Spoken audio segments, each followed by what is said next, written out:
नमस्कार, सुप्रभात, good morning Bihar. स्वागत है आप सभी का। आप देख रहे हैं मगध संवाद। मैं आपके साथ हूँ सुनील बॉबी। हम आपको बिहार के हर खबरों से आज कराएंगे रूबरू, चाहे वह बात सरकार की हो या जनता की सरोकार की। हर खबरों से आपको कराएंगे रूबरू। आज 21 दिसंबर 2020 है। आइए जानते हैं बिहार की बड़ी खबरों को। कोसी की धारा बदलेगी, विकसित होगा गुवारेडी। मुख्यमंत्री नीतीश कुमार 2500 साल पुराने अवशेषों को देखने पहुंचे गुवारेडी। मुख्यमंत्री नीतीश कुमार ने कहा है कि भागलपुर के बिहपुर के गुवारेडी के पुरातात्विक अवशेषों तथा आसपास के इलाकों के संरक्षण के लिए कोसी की धारा मोड़ी जाएगी।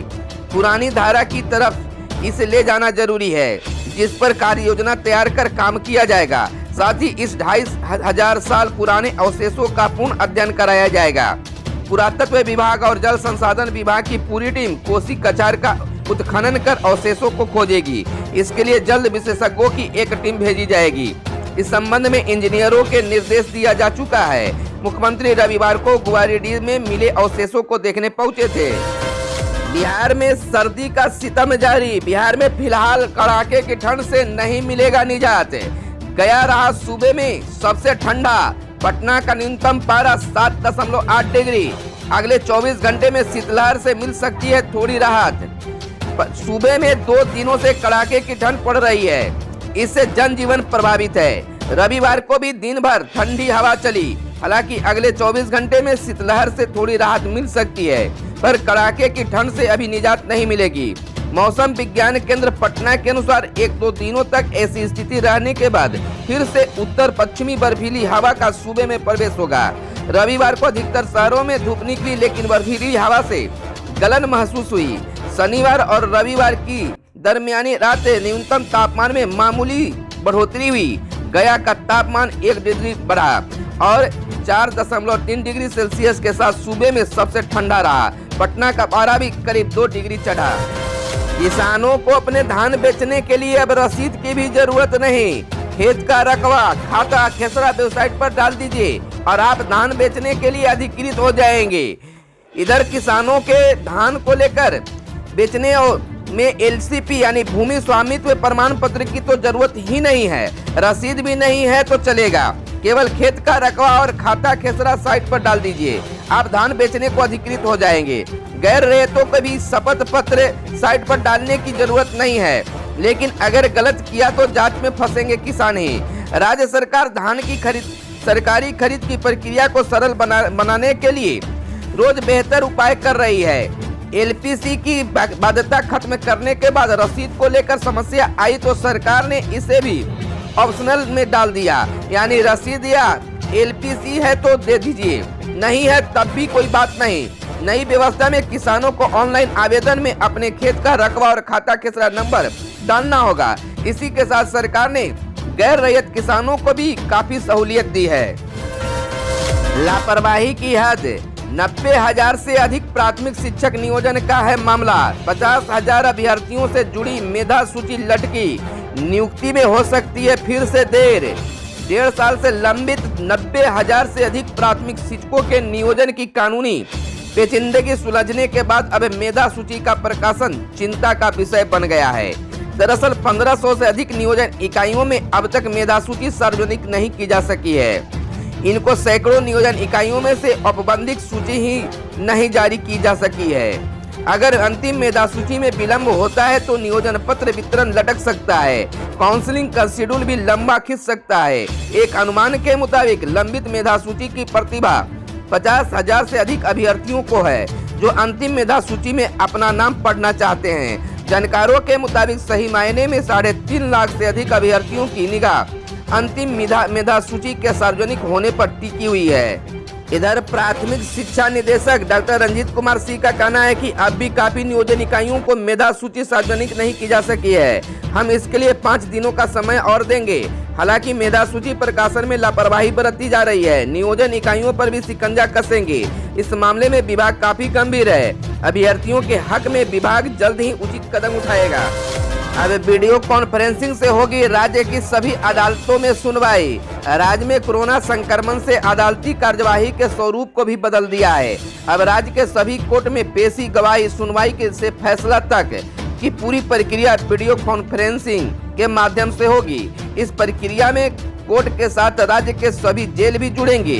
बीसी के माध्यम से होने वाली पूरी कानूनी प्रक्रिया को वैधता प्रदान करते हुए राज्य सरकार ने इसकी पूरी नियमावली भी तैयार कर दी है और विधि विभाग से इससे संबंधित गजट भी प्रकाशित कर दिया गया है। यह पहली बार है जब पूरी न्यायालय प्रक्रिया की ऑनलाइन व्यवस्था करने से संबंधित व्यापक पहल बिहार में की गई है।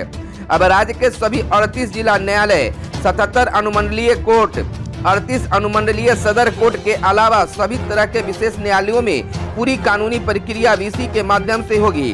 फिलहाल कोरोना काल में यह व्यवस्था हाई कोर्ट के अलावा निचले स्तर के कुछ न्यायालयों में ट्रायल स्तर पर शुरू की गई है, लेकिन अब इस ट्रायल को पूरी तरह से आलमी जामा पहनाने की प्रक्रिया शुरू होने जा रही है।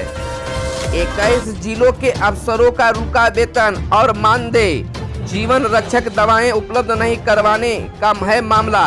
राज्य में विभिन्न सरकारी अस्पतालों में निःशुल्क जीवन रक्षक दवाएं उपलब्ध नहीं करवाने वाले 21 जिलों के अधिकारियों के वेतन और मानदेय रोक दिया गया है। साथ ही संबंधित अधिकारियों से आरोपों पर जवाब मांगा गया है।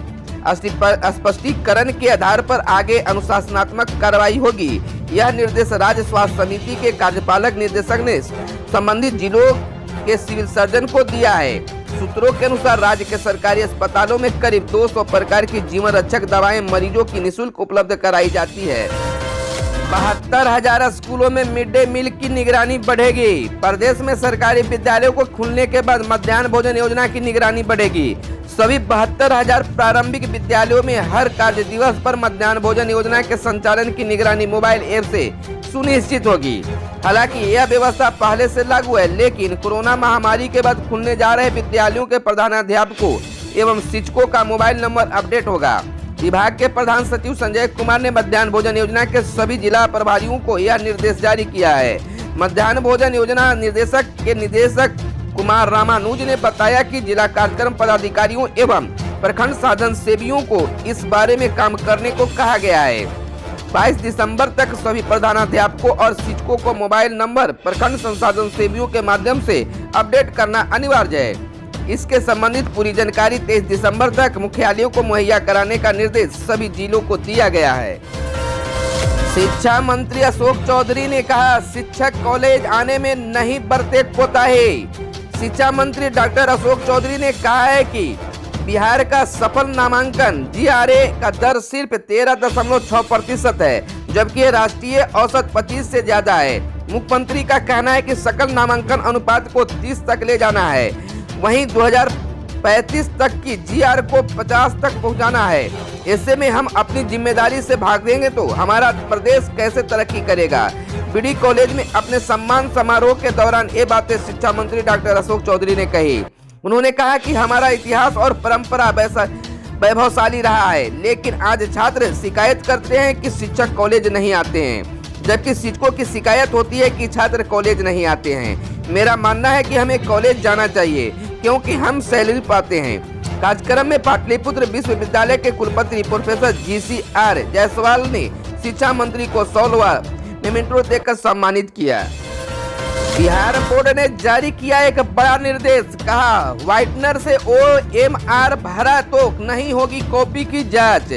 व्हाइटनर ब्लेड का इस्तेमाल OMR पर ना करें। जेल पेन से OMR शीट को नहीं भरें।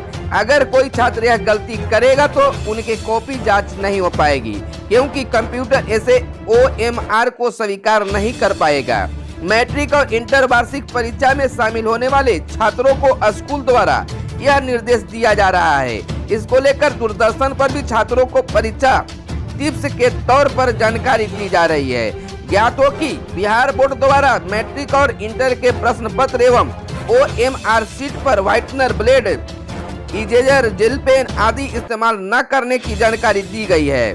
छात्रों को पढ़ने का निर्देश दिया जाता है। ज्यादातर छात्र इसे पढ़ते नहीं हैं। वस्तुनिष्ठ प्रश्न के उत्तर देने में छात्र ऑप्शन ब्लेड, व्हाइटनर और जेल पेन का इस्तेमाल करते हैं। इससे छात्रों को नुकसान होता है।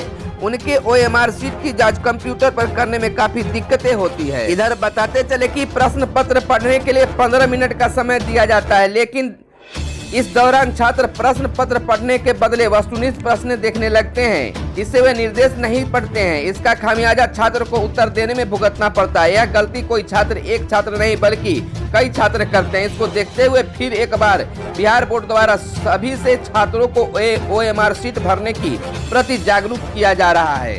खबरों में आज बस इतना ही। वीडियो पसंद आए तो लाइक शेयर कमेंट जरूर करेंगे। धन्यवाद। जय हिंद, जय भारत, वंदे मातरम।